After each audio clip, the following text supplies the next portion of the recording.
My name is David Kohler. I'm a detective with Mill Valley Police Department. How long have you been a police officer?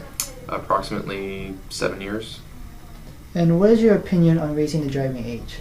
Obviously, the older somebody is, the more mature and more life experience somebody could have.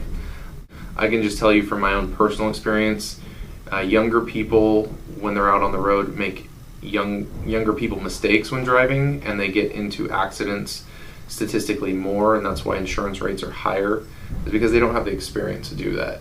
Whereas when you're older, you've already had so many years under your belt. But I have seen some bad accidents with younger people, especially with cell phones these days. Trying to mess around with the radio. A lot of times it's just inattention to signs, lane changes or people being around. Especially when you have other people in the car. That's why the provisional license says you can't have anybody for a year. It's really important to learn how to drive first before you introduce more stimulus into the car. For the greater of everybody, they've said, okay, 16 is when you can get your license. That doesn't mean you know how to drive 100%. That doesn't mean that you're going to be the best driver in the world. It just means that that's the age that they've come up with, and that says you can take your test. And if you pass that, then you're allowed to drive out there on the roads. That means that you're shown proficiency in your actual driving test and know the laws. But then that's up to you to learn to keep going out there driving, get more experience. Just because you have your license, people have their license all the time and don't drive. To me, that doesn't show experience. It just shows that you've had a piece of paper or something for a long time.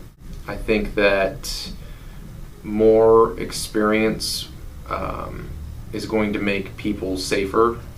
How you do that is, it's a very fine line. It's something where if maybe driving more with your parents to show them that you have more experience by the time you go take your test, that might help.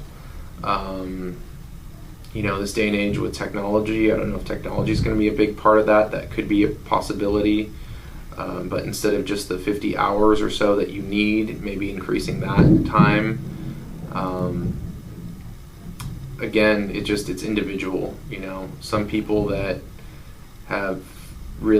can pick it up really well. Some people maybe don't pick it up as well and not as quickly.